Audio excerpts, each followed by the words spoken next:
Hello chicos and chicas, back to the land of the Sicilian Sveshnikov. I played 2 games in the last 48 hours or so, and both of them featured some motives and epic scenarios that I wanted to share with you. And so, without further ado, let's jump right into it. This is going to be against I Must Resign, a dude I come across a fair bit. He's about 24-50, and we are headed right into my favorite line in the Sveshnikov, which is this bishop g7 followed by knight e7 idea, when we look to break the center quite often with f5 and d5 as well. Opponent exactly did that, took me on f5 and I played pawn d5. I've already spoken about this opening and structure in general on YouTube. The idea is to rely on the immense power of the two bishops on the long diagonals. Opponent, however, here after my d5 played a very crazy knight takes b5 sec, which on paper looks very promising, because after AB bishop b king f8 queen takes d5, if you do the maths, the very thing you shouldn't be doing by the way, then you will find out that white has got 7 pawns against my 3, and therefore it's 4 pawns, you know, for a piece, so white is ahead. And I told you already that you shouldn't be measuring the position like this, or not only based on this one measurement, because the engine is actually telling you the truth, which is what I also felt during the game, which is that black is better here. And the reason for that, of course, is the fact that out of the 7, 6 pawns are on the starting squares. Therefore, they don't represent any danger rather. However, my bishops, that's where I was meant to put the plural, are going to be quite active. So the pawns begin to matter when piece activity has been dealt with. And my piece activity hasn't even kicked in, let alone being dealt with. Now, according to the engine, rook a7, rook c7 maneuver is best here. I still find it very difficult to believe that bishop b7 is not the best move. I would play it every single time in the future, even when I knew that rook a7 is best, because this just feels so natural and good. Queen d7. Now, admittedly, here I played a few subpar moves, starting right here with e4. Take here, take bishop b5, and rook h d8 was kindergarten chess, and now black is on the verge of winning already, because the penetration is really annoying. And of course, rook d1 will be met by capture, and then I pick off the a2 pawn. And bishop d3 is just utterly and ridiculously passive. I play rook a4, now e4 is a threat. Yeah, the black's position is just playing itself, and this is what I meant. Look at my piece activity. All 4 of my pieces are slicing, dicing, killing. They have a bishop on d3 that is playing. That's it. This is why you should never ever purely count how many pawns you have versus the piece. Because when they have an extra piece and those pieces are active, that's Carnage City. Okay. So yeah, I did not do this. I played e4 because I was obsessed with the idea of opening up the long diagonal for my bishop. Then I took, and even here I should have played, I did play king e7, but here I should have played rook d8 again. In fact, it's even better than before, because now they don't even have bishop d3. Like, this is actually borderline resignable for white. Because rook d2, and yeah, I'm just gonna mop up the second rank. Wow, can't believe I didn't do that. I played bishop e5. I don't know why. Please do not ask why I did this. Yeah, I do remember now, because I thought that I may have some play on the g file as well. I really tried to spread the defense of whites as thin as possible. That this was a delusional move. Terrible stuff. Don't do that, please. Rook g8. At least I'm being consistent. g3. And now, upon realizing that I played 2 completely wasteful moves, I went after the f5 pawn like I should. Except I also overlooked this one. And this was really annoying. But this is by no means, by the way, my last blunder in the game. Except this didn't cost me at all. It's just something that I overlooked. But later on, there will be far more painful ones to come. No spoilers. So yeah, king f5, rook d7 looks like garbage city. So I had to play rook d8. But if you compare this scenario with the one I showed you earlier, my piece activity here is nowhere near as good, and theirs is improving. The rooks are ready to be traded, a4 has been pushed forward, so my a-rook is rubbish. Now it's actually a challenge to win. Black is still winning though. Bishop d7, bishop a6, correct. And bishop d3, definitely don't do that again. Mind you, that was the idea why I played bishop a6, but that's how we learn. Rook b8 was apparently the move here to be played. Obviously, the b pawn can't move because c3 is hanging, and I'm guessing that rook e4 is gonna be just terrible because now the pawns are split, and that's always bad news. Would you believe that this is already -4 for black? Yeah, it would be good if I played good chess. So you might be wondering now why I'm showing this game, right? Well, just wait for it. Bishop d3 played, terrible. Bishop c6, another thing I missed. Now, for the next move, though, I was very impressed with myself. No, that's not the right way to say it. I was proud of myself for finding the correct idea. So here I have a hanging rook. And I have a hanging e4 pawn. And I had to prioritize. And the reason, by the way, language. Last video, watch last video. The reason why a lot of people make bad decisions in such positions is because they exactly do what I said.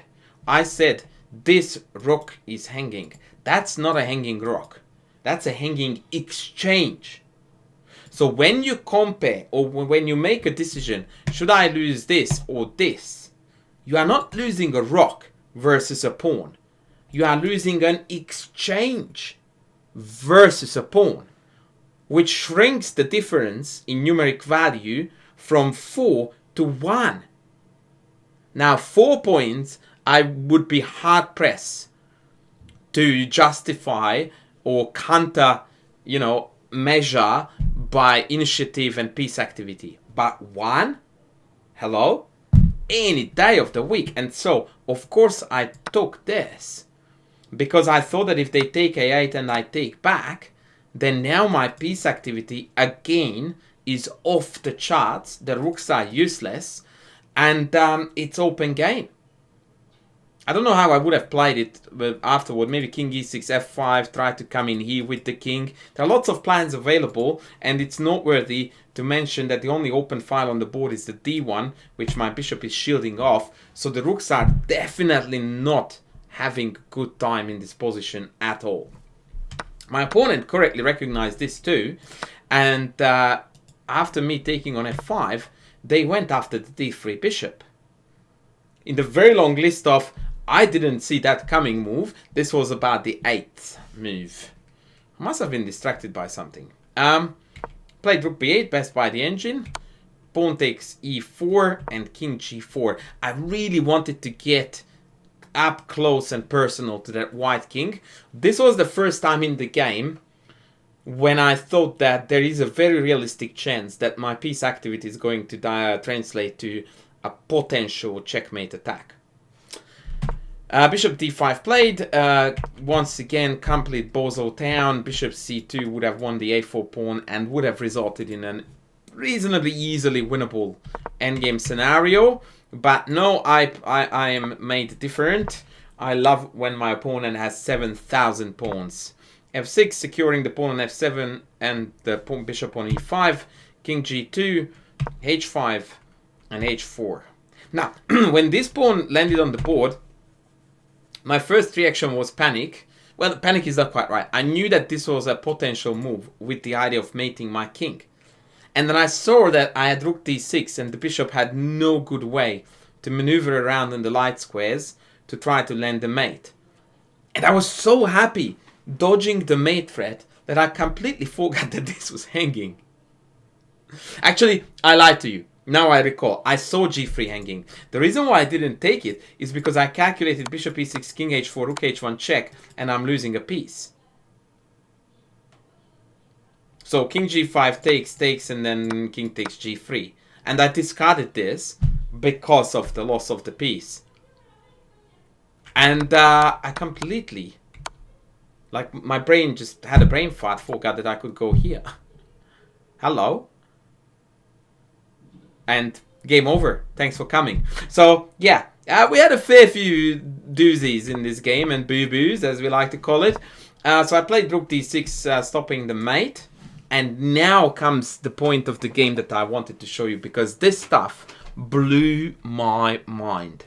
So opponent played rook e3. And again, I thought that I switched back from terrible to genius by playing f5. As you can see, I go through a fair few phases in a game. It's not schizophrenia, it's far worse than that. I've got like 15 personalities in one game. The idea, of course, was to provoke ef when rook takes d5 would expose the heavies. And I was getting excited again that, if I lured this rook off of the second rank, then when I hit b2 with check, I will get really close to mate. And so my opponent took on f5, and I instantly smashed d5 like the champion I thought I was. And by the way, they did take it, and I didn't pin it, because that was not the plan. The plan was penetration first, but more on that in a second. When I analyzed this with the engine, after the game, it told me that this is dead draw. And I'm like, what? And then he showed me the move, which was rook f2. And that was my second, what? And then I realized that, oh, bugger, it wants rook e5 followed by rook f4 mate. And additionally to that, rook e4 itself is a mate. And then I realized, or rather I opened up now the analysis board with the engine running, and it tells me that there is one move here for black that accomplishes a draw, and everything else is a hopeless dead lost position for black. If you want to find out or figure it out, please go ahead, pause the video, but good luck. The only move in this position that holds the draw for black is bishop f1 check. And this is such a brilliant idea that it almost made me want to think about starting an entire video series on inexplicable genius moves demonstrated by the engine that you would never think of. Well, I wouldn't. Because sometimes you just go like, what?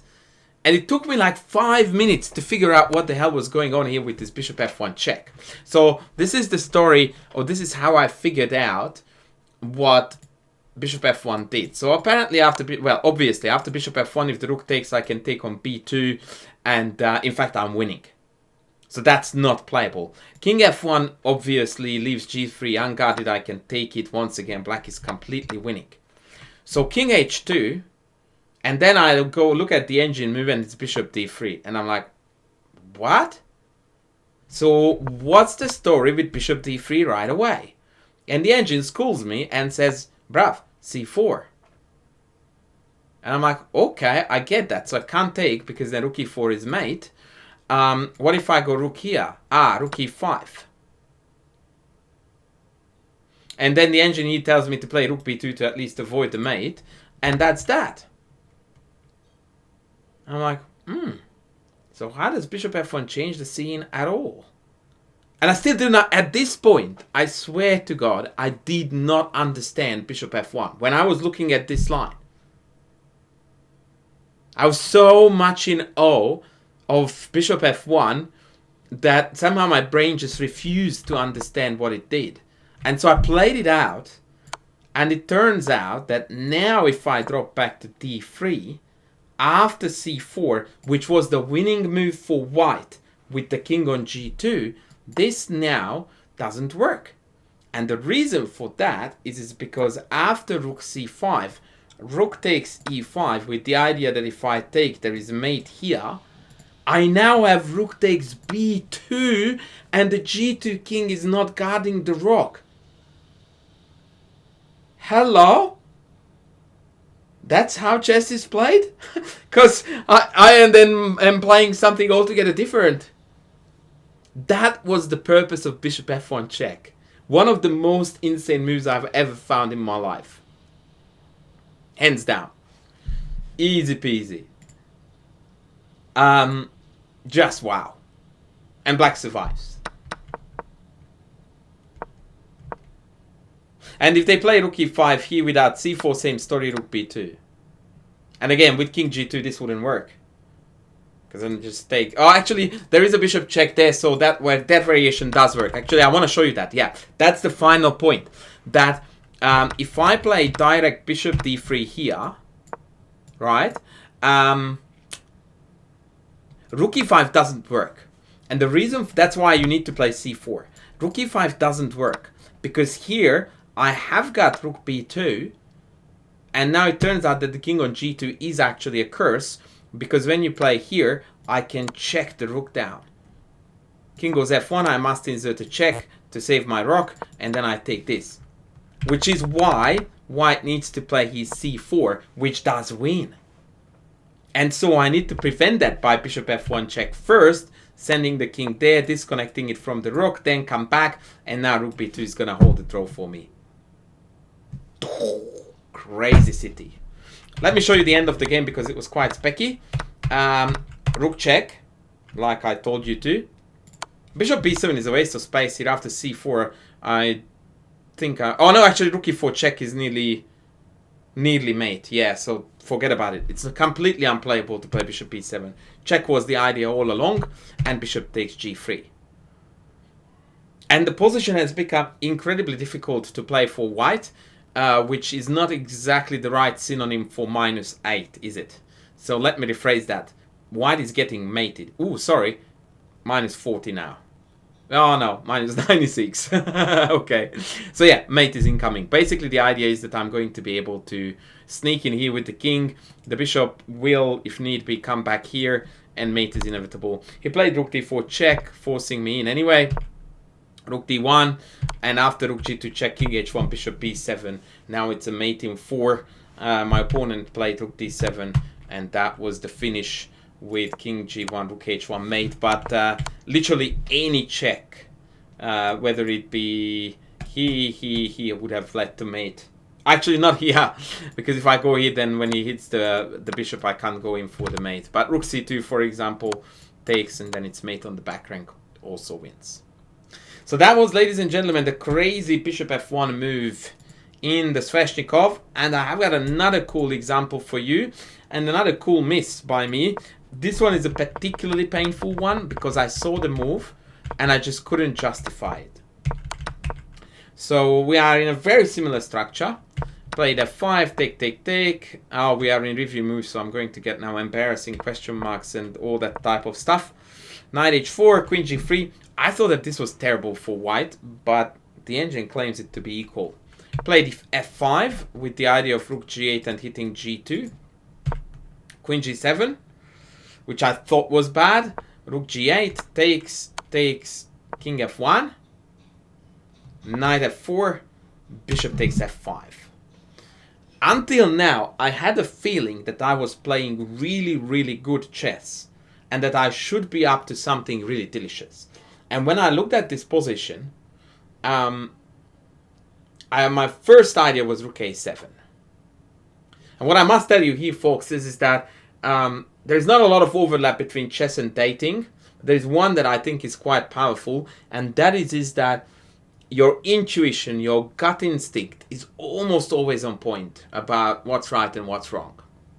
And here my guts are telling me to play rook a7. I love the move, I love the idea, and I thought it was really, really effective, because after rook a7, queen a7, bishop f5, it just feels like this king is not for too long in this world. And so I calculated this, and I will go back because I want to make it a fair experience. So I calculated rook a7, queen a7, bishop f5, knight d3, bishop d3 check, king e1, and for the life of me, I couldn't find a way through. And at that point, I made a huge methodical error by calling it off, as in calling rook a7 off, going, doesn't work, and played the complete potato-esque sub-bozo bishop d5.